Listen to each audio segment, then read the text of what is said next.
It is the Litter Media Game of the Week preview show. First one I've been a part of here for, a month, I think. First basketball show, yeah. What's happened? Where have I been? Well, you've been on vacation. Yeah, You had I did some do appointments vacation, you had to take your wife to or your granddaughter to or something. I can't forget the back issue, man. Yeah. What did you say? The back issue. Oh. What did you think I said? We were talking about your wife, and I thought you said something else. Well, she's had this nerve block being done. I got this couch you can probably sleep on, Dan. You think that would be the case? She's had this nerve issue in her back that has been blocked in the whole deal, and it's not working. And so not fun. We have to go back again. So this may be one of my few appearances this year on this show. But we have the Eastern Eagles traveling from Beaver, Ohio, across Pike County to Latham, Ohio, for the Western Indians. They actually have to cross a river to get over. They do. Yeah. They do. And travel along a creek or two as well to get there. Right. So we wanted to take a moment to think about this series. This is what brought the interest to us to Pike County. Other than it being, 10 miles from my house. The other side of that is the fact that these two teams, anytime they get together, these two schools, anything they do, anything together, it is a competition. Yep. And it has been forever. Back before Eastern High School became a high school, one of the high schools that consolidated together was Stockdale. Mm-hmm. There were some fellows by the name of Thompson who went to high school there. Correct. 3 of them went on to play at Morehead State University. The lineage from that, of course, Hecky Thompson goes to Western, becomes an icon at Western. His grandson is Doug Williams, and he's coaching the basketball team now at Western. Kept in the family. Who had also played for Eastern. Right. So there's a great Pike County tie between these two programs over the long history. And I forgot before Western was a high school, they called it Latham High School. Yeah, you're going way back now. Yeah. So at any rate, we're there for the big matchup, and it's the SOC tip-off for both teams. And there is a full slate, full card that night, freshman, JV, and varsity. Correction. They do have 3 games. However, the freshman game's actually being played on Thursday night. Oh, really? Okay. Yeah, so it did get that information that was given to me yesterday. I forgot to share that with you. So the JV will start at 6? It should start at 6, yes. We'll change our plans accordingly then. Okay. So that is right, because you've got to travel. I got to drive, yeah. I'm just coming over from the house. I'm not taking the stagecoach this time, yeah. All right, so we're going to talk about this matchup, but we've got other matchups to share with you as well. We've got a full load of basketball being played. The Mid-State League Buckeye plays on Saturday instead of Friday this week, but there's FAC action, I believe, and some other games too. And no FAC on Friday. FAC? Okay. No, Mid-State League girls, yeah. Gotcha. All right. When they have switched us, remember when it was girls on Wednesday and Saturday and Thursdays, and the boys were always on Tuesday and Friday and Saturday.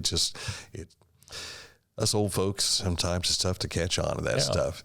Coming up in a moment, we will take a look at the schedule for you. We'll also hear from both coaches for our Litter Media Game of the Week. And up first, we will hear from Doug Williams, the host, Western Indians, when we return with the Litter Media Game of the Week pregame show.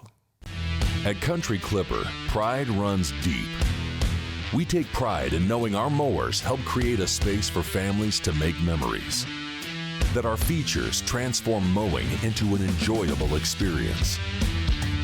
Most importantly, we take pride in knowing the decision to purchase a Country Clipper will be one you can be proud of for years to come. Country Clipper zero-turn mowers. If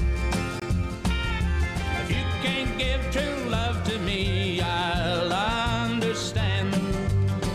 Just it's only worth it if you enjoy it. Michelob Ultra.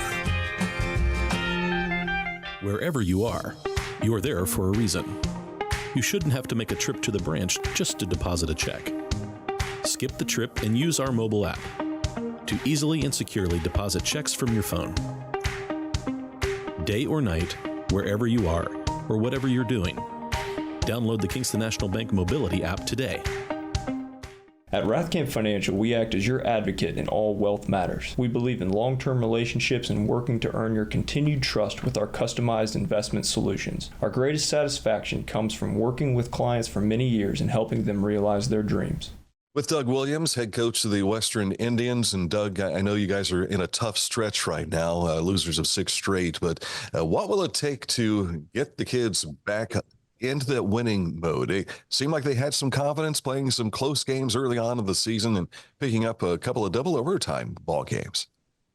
Yeah, the double overtime wins are good. I think those will come up to be positive things as the season goes on, that you could pull out those games.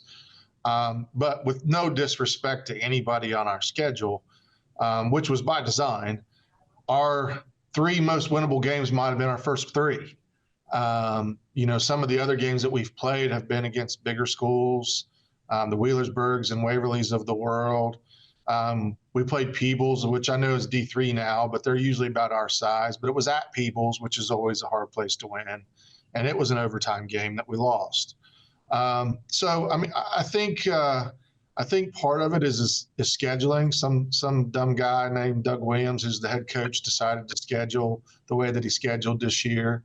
But what you'll find with me is I would always rather play big games every night than have off nights or down nights. And so right now it feels a little bit weird because you've lost so many in a row. But I think as a staff, we do a good job of keeping our guys' heads screwed on straight. The fact that we're playing with Wheelersburg up 1 with 1:15 left. And, those kinds of games are going to, I think, be positive for us in the long run. And for folks who aren't familiar with Western and Peebles, I tell you, one of the best basketball games I ever saw was the 1981-82 season. And I think it went into overtime, if I'm not mistaken. And I remember this because we were supposed to be broadcasting that game, and GTE didn't put in the phone lines for us or for Hillsborough Radio. And Ernie Blankenship and I sat next to each other and watched one of the best basketball games ever. Sure. Yeah. And I believe Grandpa would have been coaching that year. Yeah. For Western. So, I've heard some stories about about Western versus Peebles games over the years. And it's funny, I knew Ernie as well. I was sat with him at several state tournaments when I was growing up, and got to know him as well. So I've heard a lot of stories about those 2 schools. Of course, Grandpa's Hecky Thompson, for those of you that yes. didn't know. And so you've got a long heritage with Western basketball. And so you feel it when you're going through this current stretch that you've got right here. Yeah. Grandpa's remembered for the 68 team who went to the state, and he's remembered for having 300 wins. The one thing that I miss nowadays that I wish I could talk to him about are the stretches like we're going through right now where you have 6 losses. And I know he had several seasons like that, but nobody remembers those because in the long run, they remember the positive years, which I know that's how it goes. But as a coach, sometimes you wish you had somebody sitting right there with you to say, hey, what am I doing? Or what should we do right now with 6 losses? And, I think I know the answer would be is just keep doing what you're doing. And eventually the kids will figure it out. But yeah, this is a dream job for me. When I was growing up, I knew I wanted to be a coach. I knew I wanted to be my grandpa. I didn't know I was going to do it at the same school as my grandpa. So for me, this is a pretty amazing experience for me to be able to do this. And through the ups, the Elite 8 year, or through the downs, 6 straight losses, I feel pretty proud to be here. Everyone would like to tap into the success that you had a couple of years ago and make that trip back to the Convocation Center. For this group of kids, Drew Hagee, for instance, was a freshman that year. They the young kids experienced some of that. Some of them were part of the program and got to be a part of the ride, but they weren't on the floor on game night, really. So putting that together and trying to find it together, it just takes time, doesn't it? Yeah. Yeah, it takes time. And, you brought up Drew, and Cam James was also on that team. He was our 6th or 7th man, depending on the game. But, what I will tell you is that a lot of people would say, well, they got experience because those boys were on the team, but those boys were young and they weren't asked to do as much as we're asking them to do now. And, so every year is a different team. It's a different puzzle for a coach to put together. And sometimes you have that figured out early, and sometimes it takes time to figure out. And, essentially that's what we're trying to do, is we're trying to piece together this puzzle. I will tell you this, and I told our team this the other day. The first year I was here, before anybody knew that I was going to be good, bad, or whatever, when people only knew I was Hecky's grandson, we won our first game that I coached at Western. So we were 1-0. And we went on to lose our next 6. So I started out my career here at 1-6. We rebounded that year, and we ended up finishing just above 500. But what's different about this team, because of what you brought up, is, that first year when those kids didn't know whether to trust me or not, didn't know me from anybody else, we were kind of feeling our way in the dark, and I was promising this thing that none of them knew what it looked like. Drew and Cam know what it looks like. And Logan Lytle, even, who's a senior, knows what it looks like. So for these guys, when I sit in there after we've lost 6 straight and I say, listen, we got a chance to turn this around, they all actually believe it, and I can see it in their eyes. And that's different from that first group who didn't know me at all. So I think that's what, even though we haven't figured out that puzzle for this year yet, I think that those boys, because they've been there before, trust me when I say this is a possibility that we can do, and that we can turn this thing around. And so, that's essentially what has to happen first, is that they have to believe all of the stuff that I'm selling them. And I think that they do. I think mentally we're in a good place, even though record-wise people would just see 6 losses. 6 losses out of 22 games, though. So you got a chance to really turn things around and look on the upside. Yeah, one of the things that is new this year is the SOC going to 3 divisions. And you mentioned playing Wheelersburg and some of those bigger schools, including Waverly thrown in there. Now you're going to be playing in the smaller division, people that are closer to your size in that regard to enrollment. Eastern, though, that is always a battle. And so you start off, this is game 1 of a 10-game SOC season. Yes, it is. And Eastern is much like Peebles, when we were talking before, is a longtime rival. Anytime you have 2 schools in the same county, and one's Eastern and one's Western, or one's Northern and one's Southern, it's probably a big rivalry. And that's no different here. I have a lot of respect for Eastern. I went to school there from 3rd grade to 11th grade. I actually played high school basketball for Eastern for 3 years. And so, I have a lot of respect for what they do. My grandfather, Hecky, actually played at Stockdale, which is one of the feeder areas for Eastern now. So technically he played in Eastern School District too, I guess. So I have a long history with Eastern as well. And they're going through some struggles of their own right now, much like us. They've been playing that same type of schedule in the non-conference. And so, we're looking forward to it. They will be some smaller schools that, with the exception of Northwest and Oak Hill, who are in our middle division with us. Most of the schools are going to be similar to our size. So, we're looking forward to it. We're calling it a second season for us. And like I said, like I told our boys the other day, when we made goals at the beginning of the year, not a single one of us talked about being undefeated. We talked about league title, and we talked about trying to get back to the Convocation Center. And both of those things are still doable. And so, for us, we're trying to make sure we keep our eyes on that. When you talk Eastern and Western, that Mason-Dixon line is Route 23. So yes.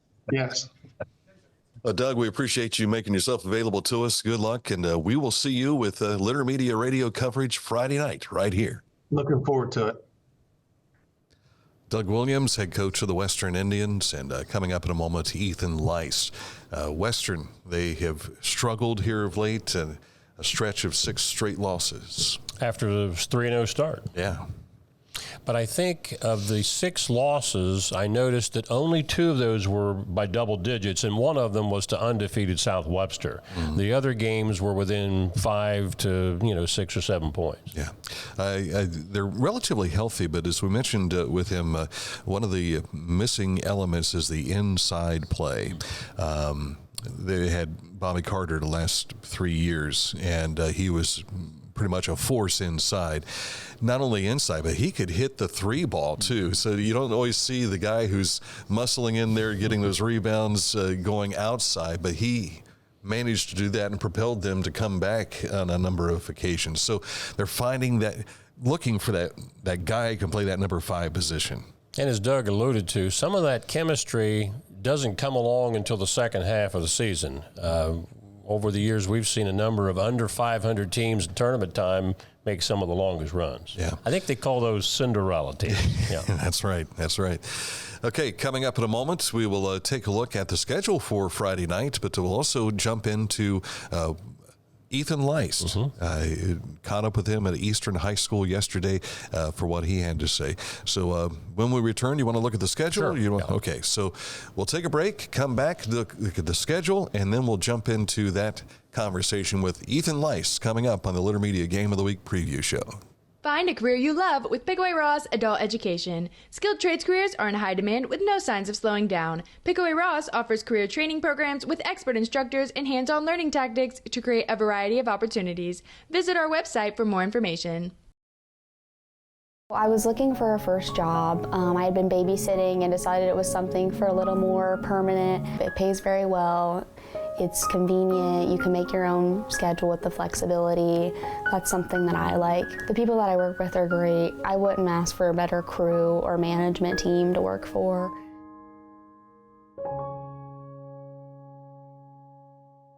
This is Andy Tomlinson. When ensuring what's important to you, our agents are there when you need us the most. Tomlinson Insurance, for the best coverage at the best cost. Visit us online at tomlinsonins.com to learn more. You haven't had vodka soda like this. No one has. Made with the world's smoothest vodka plus real juice. New White Claw Vodka Soda.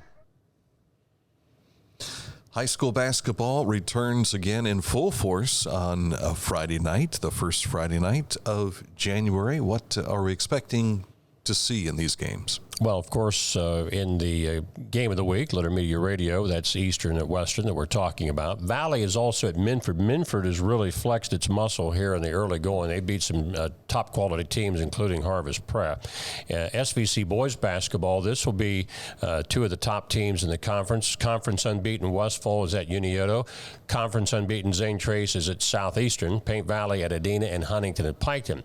In the TVC, Nelsonville York is at Wellston. Alexander's at Meigs, Southern at Fed Hawk, and Waterford at Eastern Meigs. In the OCC, Lancaster is at Reynoldsburg, and again, we're just giving you teams in our coverage area. The Shack has White Oak at Fairfield, Eastern at Peebles, that's Eastern Brown.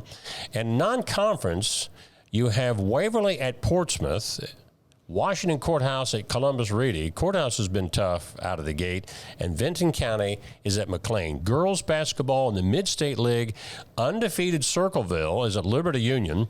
Amanda Clear Creek, who was only once beaten until they got drilled by Unioto last night. They're at Tays Valley in a key Mid-State League Buckeye matchup. Logan Elm is at Fairfield Union, and Bloom Carroll is at Hamilton Township. There are a few SOC games, girls basketball tonight. West is at Waverly. This is Thursday night. Eastern Pike at Western. Sound familiar, doesn't it? Yes, sir. Minford at Valley. And the Clay at Notre Dame game, we've just been told by Coach M that game has been postponed due to illness. Clay's only been able to put like 5 kids on the floor and have finished a number of games with 4. But that game has been postponed with Notre Dame until January 26th as part of a boys-girls basketball doubleheader.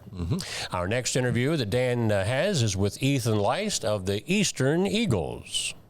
Ethan Leist joins us now from the Eastern Eagles. And, Coach, as you jump into this point of the season, this is kind of your second season, so to speak. The reason we say that is you're starting a new alignment with the SOC, and the next 10 SOC games for you are going to be those that count in the conference standings. Yeah, you're right. It is like two separate seasons now. We go from before the break, playing basically a 9-game sprint to Christmas, and played some pretty difficult games there against some of the bigger SOC schools. And now we come out of the break. We played Notre Dame last night on the road, and Friday we start league play with Western. And so it really is. It's like two separate seasons. We had a pretty long layoff, 10 days or so without a game. And so really just trying to get our kids kind of back into the swing of things with school starting back tomorrow for them. It'll be good to get back into a routine and kind of get ready for this stretch run here. Yeah, everybody always hates that holiday moment where it just changes everything.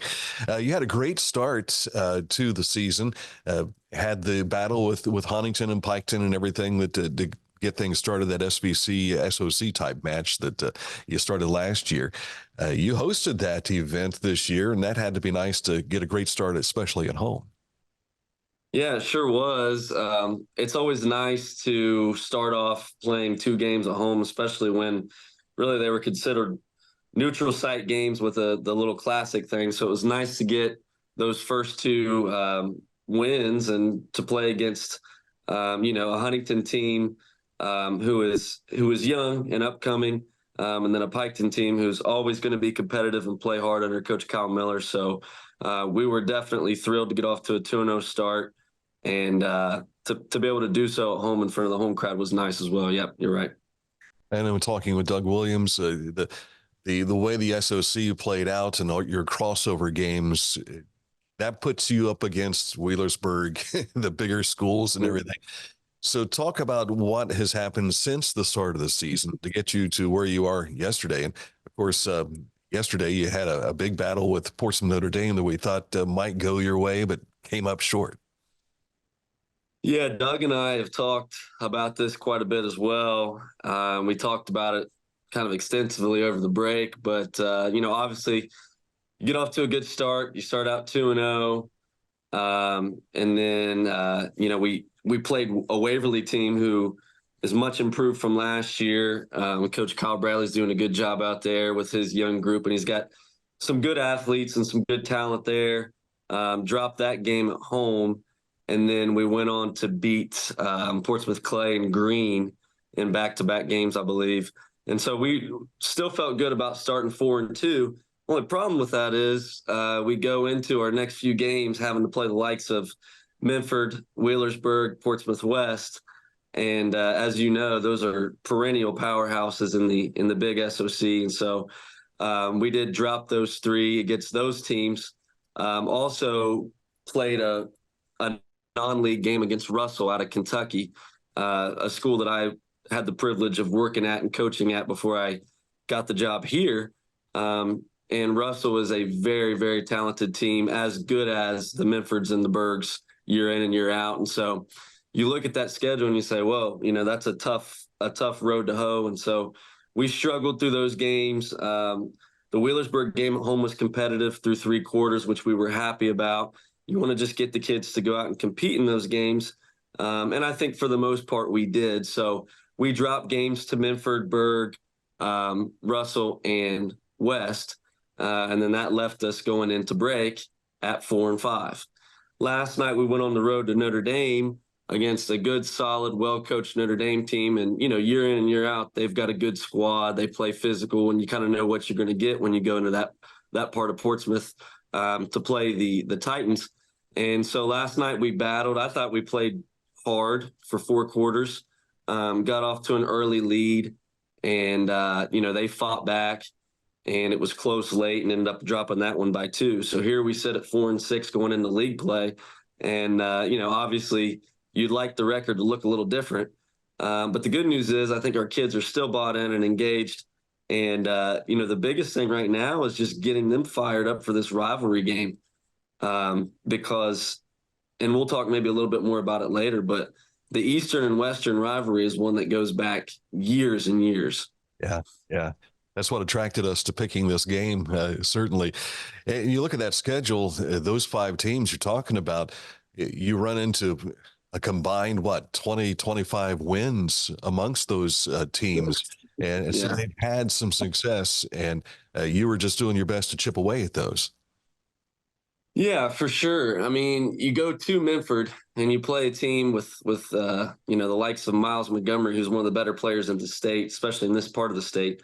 And, you got your work cut out for you. And not to mention the Kaiser kid who torched us last year when we played him. So, there's no excuses. I said it last night on the radio. Nobody's going to feel sorry for you. And I know Doug over at Western, they're in a very similar position as we are. And so, no one feels sorry for you. There's no sympathy. You just got to keep trucking along and, hope that eventually you can catch fire, win 2 or 3 in a row, and kind of get right back to 500 and beyond. And, we're still very confident. We're keeping it positive. I think our guys are still very much bought in and confident that we're going to go on a run here and end the season on a positive note. Still plenty of basketball left to play. So now on to that Eastern-Western rivalry, talking with Doug Williams, who said that proverbial Mason-Dixon line is Route 23. And, of course, your history is all Eastern. He's got Eastern and Western in his blood. This is one of you throw the records out when you have this game. Oh, yeah, of course you do. And, not to mention now, and I think I talked about it last year when we played them at their place, not to mention now, being in the same league where we're going to see each other twice a year. We know the crowds are going to be good. We know they're going to be fired up out there when we go out to Latham on Friday. And it's exciting. We wouldn't want it any other way. For Doug, he's had a taste of both. And, for me, it's just always been, I can remember when I was in elementary school coming to all the games, and just when we played Western, you knew that it was going to be a sold out, packed crowd. And no matter, like you said, no matter what the records are, it doesn't matter. There's just always a little bit of added energy around that game. And it feels like a tournament game. And so as a coach, as a player, those are the games you enjoy. Those are the games you live for.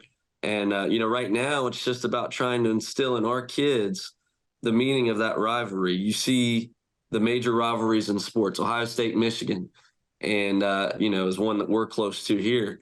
And just for them to understand the rich history, all of the people who have participated in it over the years, the excitement in it, the meaningfulness to the games, because let's be honest, both games against Western this year are going to be huge for us in league play and with our overall record, and not to mention with our tournament seeding at the end of the year. So the importance is huge. And one thing that's funny about this is I've got Coach Bryce Brewster on my staff. I played against him. He played at Western. I played at Eastern. And, he's has a firsthand part in that rivalry as well. And so he and I joke about it, but, you better believe there's not a game that he wants to win more than this one. And so it's something that's, not only for our players and coaches, but the fans, everybody is excited about this matchup. Yeah, I'm sure during Thanksgiving, you're talking about the start of the basketball season. During Christmas, now you're talking about when are we facing Western? What Sure. that would be like. Not once. Yeah, absolutely. Yeah. Who is playing well for you right now? Who do you have to have play well Friday against the Indians? Yeah, so right now, Tucker Lice and Jace White have been kind of doing the bulk of our scoring. Both of them have taken steps forward. Jace was one of our leading scorers last year, as you remember. And Tucker Lice has really kind of added an element to his game as well. He's become more of a threat at all 3 levels. He's always been a pretty decent outside shooter, but we've really emphasized to him that for him to take his game to the next level, he's going to have to develop a mid-range and attacking the basket scoring options. And he's done a really good job at adding those. Jace White, the guy who was one of our leading scorers last year, is leading us this year in scoring.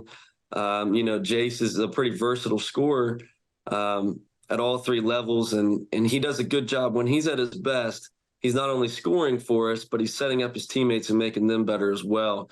Kind of has a knack for drawing the extra defender. And so we are at our best for sure when those guys are shooting the ball well, but also when they're creating for their teammates. I think the games where we've played the best, we've gotten 15 to 20 assists.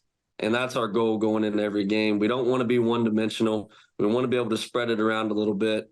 I think I try to make it a big key for our leading scorers is that in order for us to win as a group, we're going to have 3, 4, maybe even 5 guys in double figures. And so when we're at our best, those guys are not only hitting shots, but they're setting other guys up to hit them as well.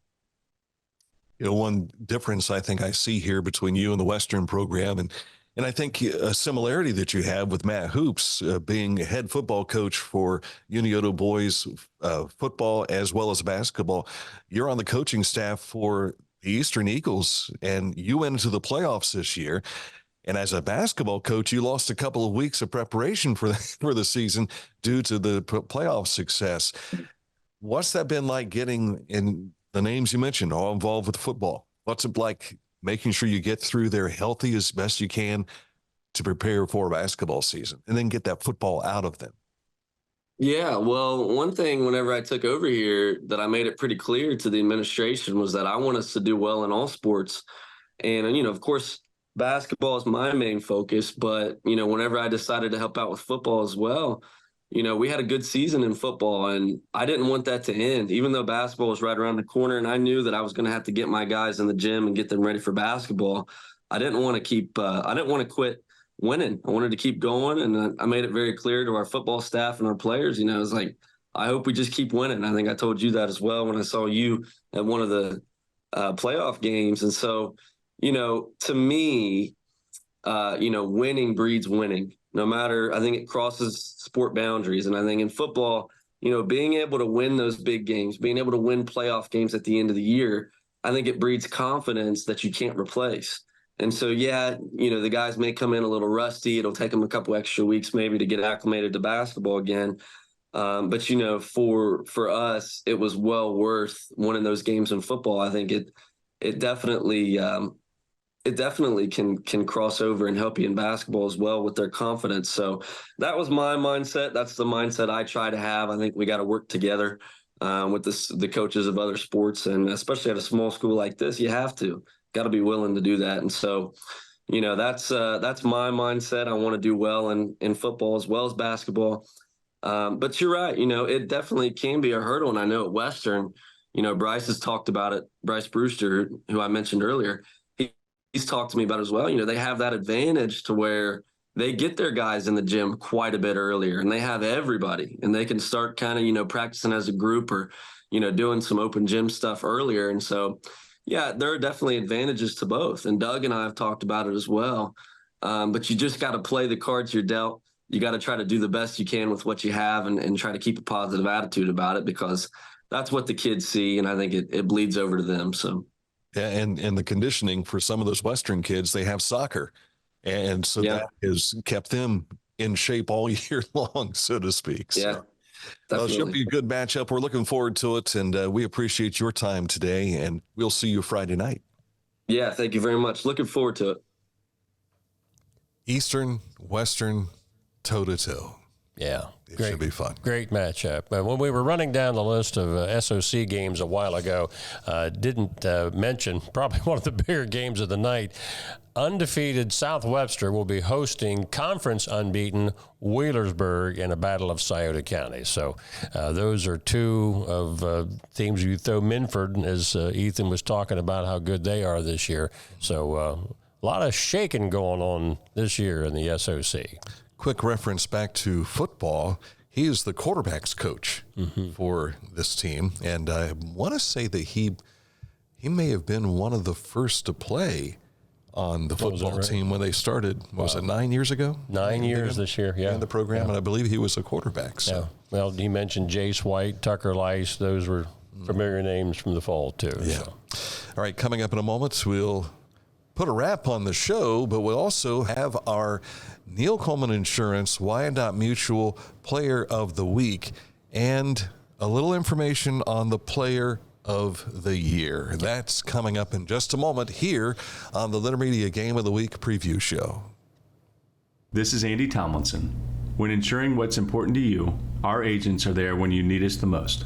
Tomlinson Insurance, for the best coverage at the best cost. Visit us online at tomlinsonins.com to learn more. Find a career you love with Pickaway Ross Adult Education. Skilled trades careers are in high demand with no signs of slowing down. Pickaway Ross offers career training programs with expert instructors and hands-on learning tactics to create a variety of opportunities. Visit our website for more information. If you can't give true love to me, I'll understand. Just It's only worth it if you enjoy it. Michelob Ultra. Each week, Litter Media presents the Neil Coleman Insurance Wyandotte Mutual Player of the Week. If you have an athlete to nominate, any amateur athlete is eligible. Simply visit littermedia.com and click on Player of the Week. At the end of the year, we'll announce the Player of the Year. Make your nominations now at littermedia.com. Click on Player of the Week. And before we get to this week's Player of the Week, we have selected a Player of the Year due to vacation and illness and the holidays. That award will not be ready until next week. So we will hopefully be making a presentation of our Player of the Year award next week. So keep that in your cap, and it may be on this show. It may be on a pre-recorded show. Gotcha. All righty. So this week. Yeah, this, which is our first weekly winner for 2024. Mm-hmm. This guy's been in the news a lot lately, and he is our Athlete of the Week. St. Trace graduate and Otterbein senior Cam Evans had another milestone performance this week. Last night against Ohio Northern, he became only the 29th Otterbein Cardinal in school history to connect on 1,000 career points. So, Cam, congratulations. That's a big deal when you go back as many years as Otterbein has had college sports. And he's been fortunate to be playing as a freshman, junior, a sophomore and the junior.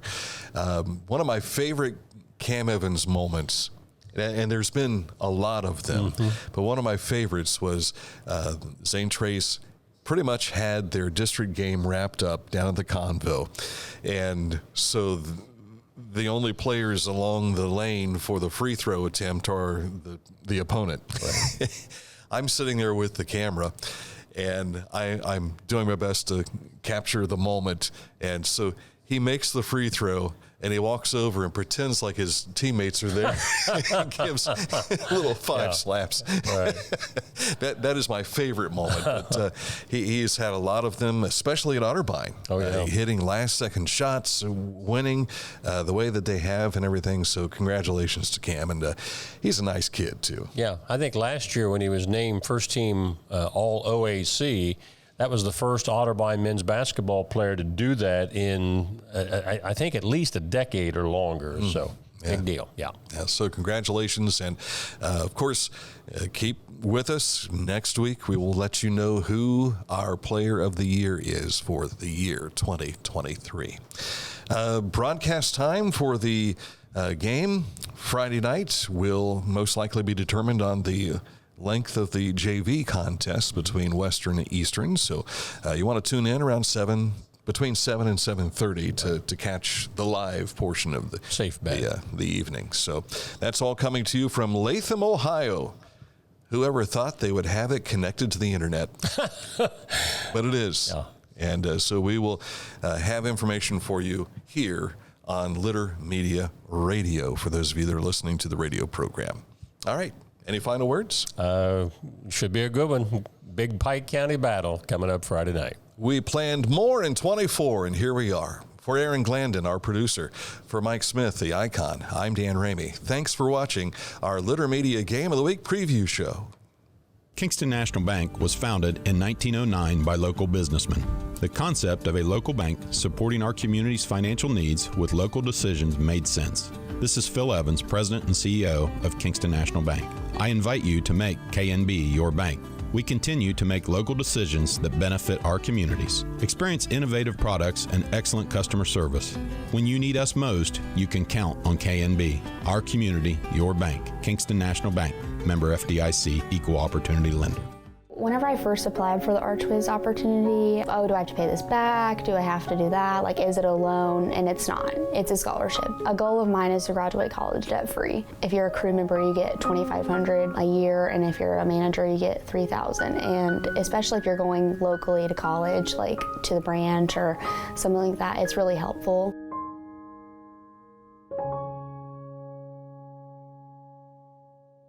At Rathkamp Financial, we offer customized investment solutions and superior client service. We believe in long-term relationships and working to earn your continued trust. Our greatest satisfaction comes from working with clients for many years and helping them realize their dreams.